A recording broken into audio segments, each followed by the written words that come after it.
What's going on, beautiful kings and queens, gods and goddesses?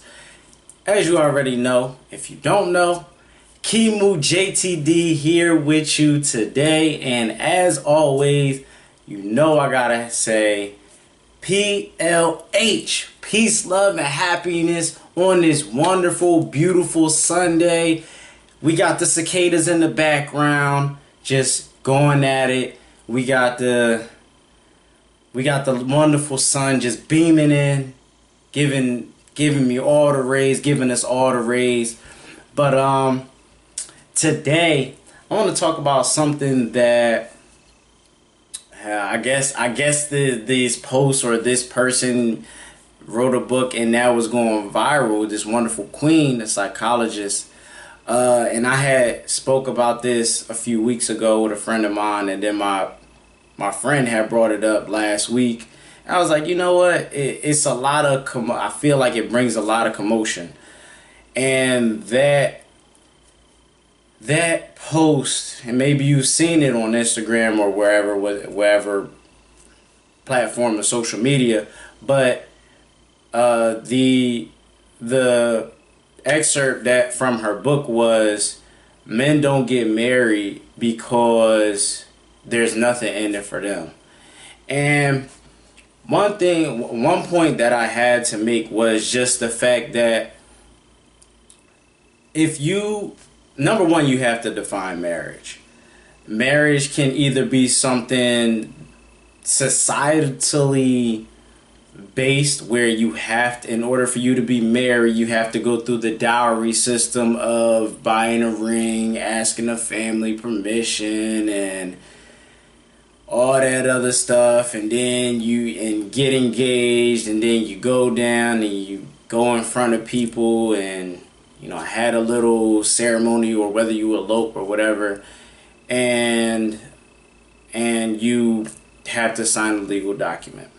Me personally, I don't see marriage as that, as the same way that society has us believe it to be. I see marriage as a commitment. You can be committed to somebody and you for the rest of your life, and as long as that commitment is well known between the two of you, I would consider you being married. I mean, if that's just my point of view, and you should be able to rock out with that significant other to the day that y'all die. Y'all should be able to, if not always be on the same page, communicate. But the biggest thing about marriage is just the fact that y'all got to be able to grow together. It's a symbiotic relationship, and the right person is going to be the person that you grow with, and it shouldn't take work to grow. I started analyzing plants, and I kind of realized that with the relationships that I have is that it should be easy to grow, because the only thing that you have to do is nurture it. And when you're nurturing something, it's easy work. You're growing steadily. You're not trying to change automatically, and as long as both people are accepting of the other person, not tolerating. You don't tolerate anything, but you're accepting of the other person. You're accepting of anything that comes with the package. Y'all should be good.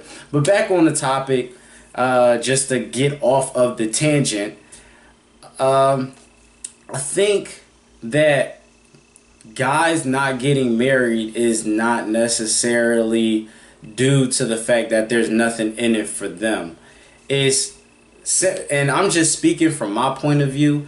When it comes to guys getting married, one of her points was that they lose their manlihood, they're emasculated, and they're no longer able to have friends or people outside of their relationship. Actually, let me pull it up and pull some points from it just to make sure that I'm accurate. Yeah, she says that you lose your friends, your respect, your space, your sex life, and your money. and then you become, it's like a contract, and you become a commitment phobe. And when I read that, I was like, well, if you're in a relationship like that, then that's probably not the relationship for you. No matter whether you've grown as a person or you haven't. But for me, you got to look at it as some people, everybody's in your life for a reason, but some people are in your life for seasons. And you got to realize that some people are in your the people that you come in contact could just be in your life just for a period of time to help you learn something about yourself, or to help you in future situations that may help you maybe slow down, or maybe you got some communication skills that you need to work out, and that person might help you communicate better. That person you might be a certain type of person where people walk over you, and then you get to a point with that person and they teach you how to actually have a foundation and stand on your own 2 feet and be like, no, you know what, I'm not tolerating this anymore. But the one point, and I'm gonna tackle each point for sure, is that number one, you lose your friends. First and foremost, the person that you with should already be your friend. They just should be added to the circle. I know for me, when I've always had a partner, some of those partners, most of my partners were never really friends. We jumped straight into a relationship, and that's what it was. And a lot of people make a habit of jumping into relationships and not really establishing some type of foundation, because once you jump into that relationship, now it's like you gotta work, you gotta build. Every relationship is like that, but if your base is a friendship, it creates a different atmosphere. Now you know that person on a different level. You know that person, how they interact socially. Once you know somebody as a friend, you can now say, you know what, I can't accept this piece of a person. Like, I spoke with a vegan during the course of the week, and she was like, yeah, if you know any vegan friends, by the way, gotta promote 7-day vegan challenge, but if you know any vegan friends, please send them my way. And some people are so deep into whatever habits, whatever behaviors that they've done, that they know themselves well enough to say, I can't take this. So in order for me to have a friend, they have to be vegan. So that's already criteria. And certain people become vegans for certain reasons, but for me in particular, I'm vegan, and I literally can't watch people eat meat anymore. It just has to do, and it's not even from a health perspective. It's from a perspective of, it's like you eating my brother. Like, everything and everyone I'm friends with. Like, that's just the level that I'm on. That's the level that I've chosen to be on. But if a guy feels like that they're losing out on their friendships, then you have a problem. That means that there's still nurturing that needs to be done within yourself and your relationship, because everybody in your circle that you interact with on a daily or at any point is a reflection of you. You attract who you are. And then the next point that I wanted to touch base on was the respect. If you lose respect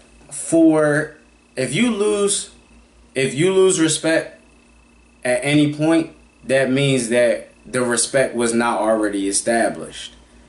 If you ever feel like you are questioning your own respect, your own reputation, because you are now married, then that's an issue. Why is that an issue? Because of the fact, as I always say, as within, so without. So you only attract the respect that you give yourself. If you don't give yourself the proper respect that you deserve as a not only a human being but as a spiritual being, then you already have a problem, and you might have some things that need to be worked out on. Whatever your traumas are that are keeping you from respecting yourself to the maximum potential, though that door should probably be closed before even jumping into a relationship. If you feel like you're not going to be respected, or other people aren't going to respect you, because respect is always a foundation.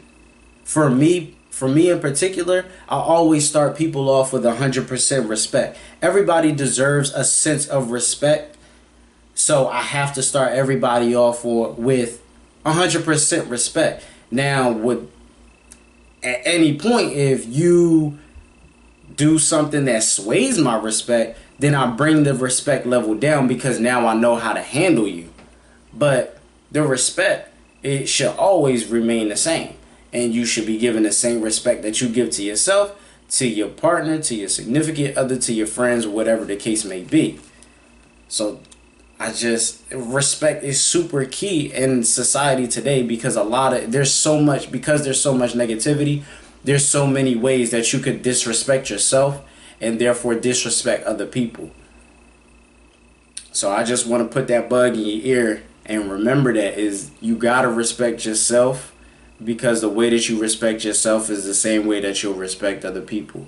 If you think about it like this, if you were in a mirror, would you cuss yourself out the way that you cuss other people out? Would you punch yourself in the face? If your answer is no, then why are you doing it to other people? I understand why. I've been there, so I can understand and overstand. But that goes back to as within, so without. But that's another conversation for another video. The other topic that she brings up is your space. And any we do have to realize in any relationship that there is always going to be a shared space. That is what a relationship is. It's an exchange of energy. Space, the only thing in between space is energy. But energy always exists. So you're just filling in that. The energy that you bring is filling in that space. There are certain grounds that you have to be like, what type of life? It's all about what type of life am I trying to live, and what type of life am I trying to create for myself? Am I trying to create a simple life, or am I trying to create a luxurious life and stick to it? You and the other person have to be accepting of each other's space. That's even with your friends. Even with your friends, you have to be accepting of that other person's space. The way that they talk to you, the way that y'all dap each other up, the way that you may hug your mom, the way that you may hug your friend of the opposite sex or of the same sex. That's an exchange of energy within the space. So we gotta always remember that an infiltration of space is just nothing but an exchange of energy, and you have to set goals for yourself. You have to be understanding of where the space that you're trying, that both people are trying to create, and if this is conducive. Because if it's not conducive and it's not accepted, it's not understood, then there's always going to be clash. There's always, at every single point, there's always going to be clash. So really it just comes down to who you look at yourself to be. Another thing is sex life. If you feel like you gotta cheat, if you feel like if you feel like you want to let somebody else into that space, then you probably are with the wrong person. It's different to allow the ego to transcend in the physical realm, and you say, hey, she got a nice butt, or wow, she got a really nice build. People are attractive, that's okay. But when it comes into people allowing people to actually infiltrate the space, especially in the sex life, then you realize that that's when you should realize that the person that you're with is not fulfilling you. In this three-dimensional world, I realized myself through my experience that an orgasm is not necessarily fulfilling. Why? Because it's only a sense of pleasure. It allows me to stay in this three-dimensional realm where I'm just trying to enjoy the pleasures of this plane.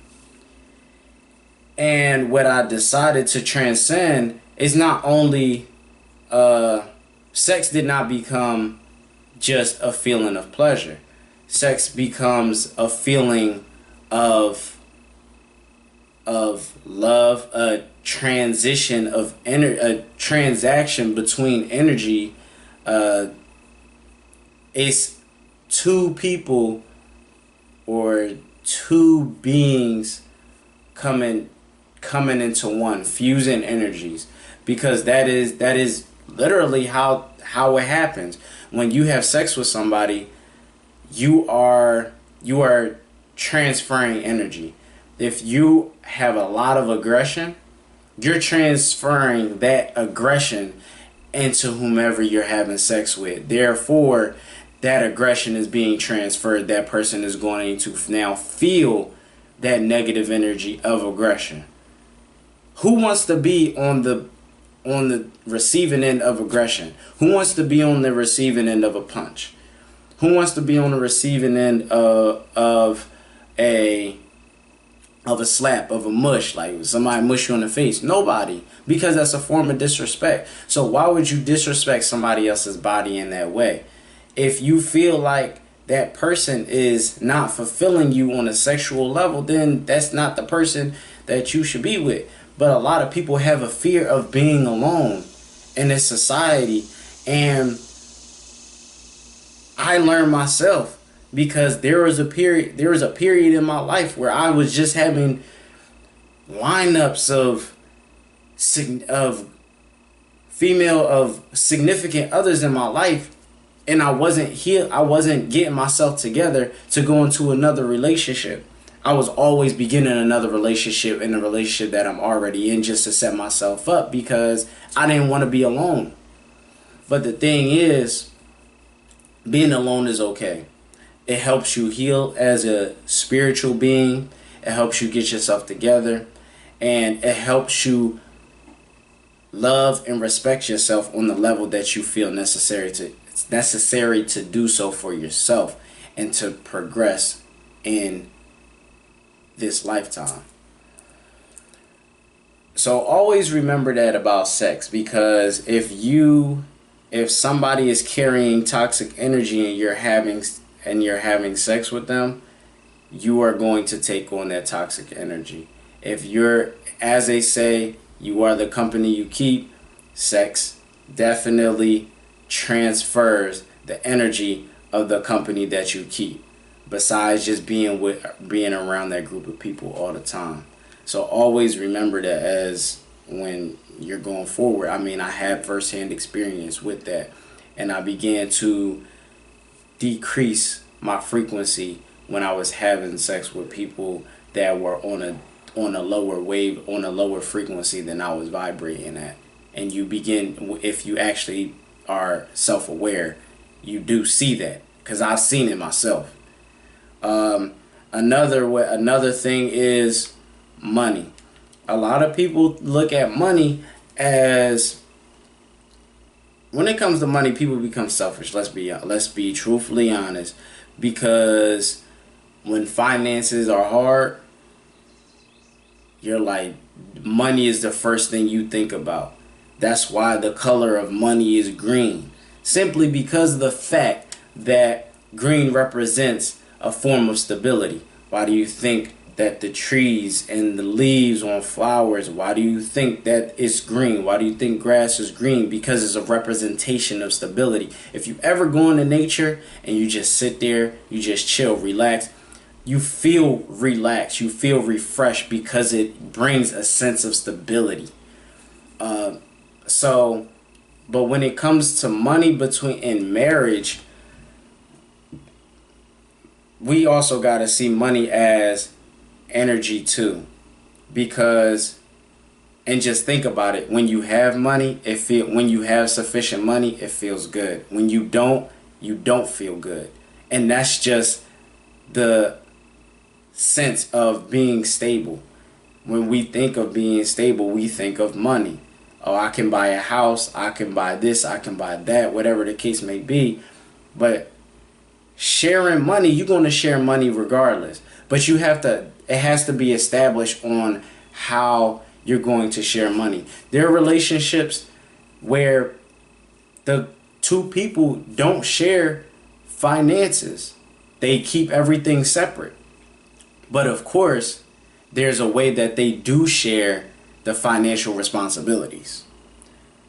I've heard of relationships where men pay for everything that got to do with the house, and everything outside of the house, or everything that doesn't have to do with keeping a roof above your head, the other partner takes on that aspect because it balances out.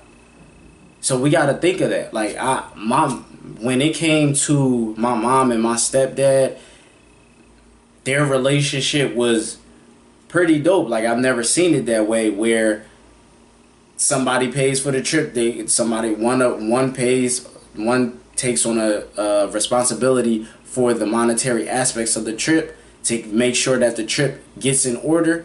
And then the other aspect was, okay, I'm going to handle the planning, and then when we get there, I'm going to handle all the planning aspects and implementation and keep us on schedule. My mom was the type of person who was good for keeping people on schedule.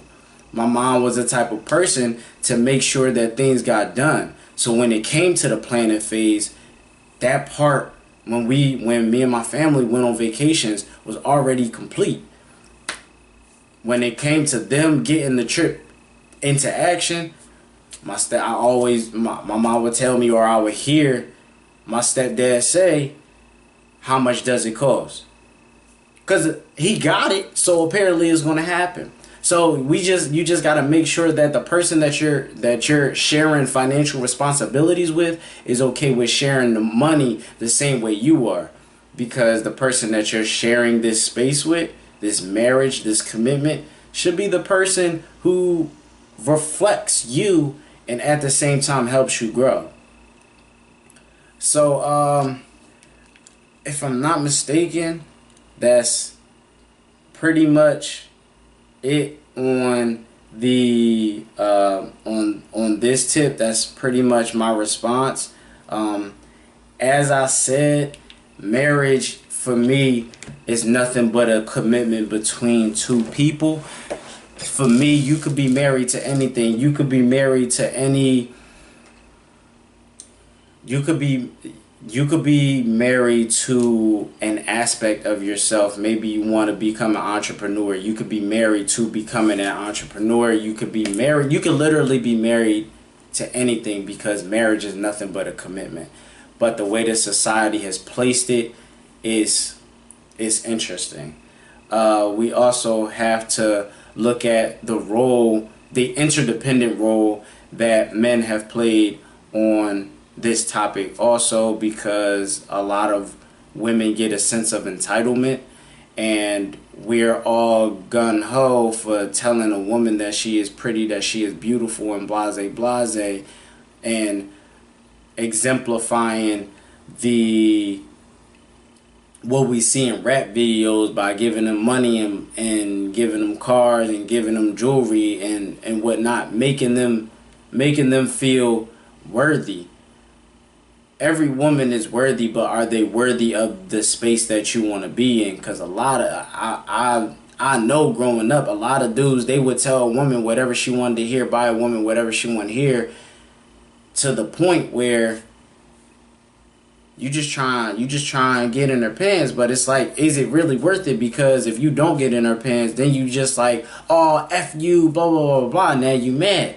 But if you actually took the time and got to know the person, got to know the wonderful queen that she is, or the wonderful queen that she wants to be, then you wouldn't have had to go through that trouble, because y'all might not be on the same frequency. But you just doing it just to be, just to get something. You're doing it with incentives rather than doing it for the love, or you doing it just to actually get to know her. And then in doing so, there comes that sense of interdependency, where on the woman's part, we start to have what I call fairy tale syndrome, where we want some type, and I'm not saying all women, I'm just saying some women, and the women that I've encountered throughout my journey, is that they want to have, is that those particular women sometimes have this fairy tale syndrome, where they're infallible, the guy is supposed to sweep them up, and they don't really have to do anything. And guys, we got to look at the part that we also play in that, because we don't want to stand for any standards. We just want to stand for having the most beautiful woman or beautiful queen by our side. And or even if you're homosexual, we want to appease that person to the point where it's like, all right, now when it's time to jump into the relationship, things get turned sideways or upside down, and you just like, whoa, wait, what is this? So it's a double-edged sword that you're playing when it comes to the marriage, and you have to think about it. Are you in the marriage for the short term, or are you in the marriage and I'm only talking about the societal norm on marriage. Are you in this for the short term, in which you're just trying to not be alone, just have someone to be there for you? Because a friend can do that. They just are there. In most friendships, it's not comfortable to be like that on an intimate level. But also, are you in it for the long haul, where you're trying to be, where you're with this person because they make you feel wonderful? They not physically but spiritually. They fill your spirit. When you're in their presence, it feels wonderful to a point where you can't explain why. But on the deep end, on the deep part, on a deeper level, it feels absolutely amazing. Are you with this person because they bring you great energy? They don't bring any toxicity into the relationship. Are you in a relationship because you want somebody that you can actually communicate with on your level? There's so many questions that really do need to be asked, and I'm not talking about shallow questions, because I've heard of a lot of women who be like, oh, I need a dude that's 6'2", and he gotta be this and he gotta be that, and I have heard of dudes who be like, oh, she gotta be this height and she gotta have this type of body, blah blah blah blah blah. I was one of those dudes. Did I ever get that woman? No, and therefore I was settling for women that I should not have had, and that put me in the space that I'm in now because of just what I've gone through and what I've experienced. And I had to realize that if I'm going to be in a relationship with somebody, I got to be in it for the long haul, because I'm tired of actually being out here chasing a queen that is not for me. Because there is a certain type of energy that every relationship needs, and every relationship should feel easy for growth, not hard. I mean, if we can even look at the plants. I mean, I wish I could show you a tree. I wish I could show you my plants, but you don't see plants grow.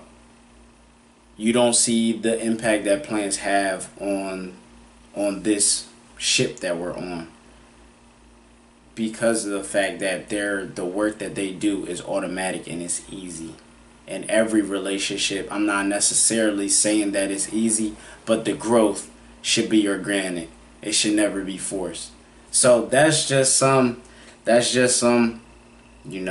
some gems, some experience, some energy shared from the one and only Kimu JTD. Hopefully I get to see you in person because I love you. Get to share this wonderful energy, these positive vibes. And then one day we can have a PLH, because we know what PLH stands for. PLH, peace, love, and happiness all day, every day. As always, you know I love you. You know I'm going for peace. I know I'm going for positivity, because that's the only way that we ought to be in this society, living in a matrix. And when we all throw that party, we can all have fun and laugh at anything that we want to, because laughing keeps you healthy. And as always, you know I love you. I gotta chuck up the peace. Peace.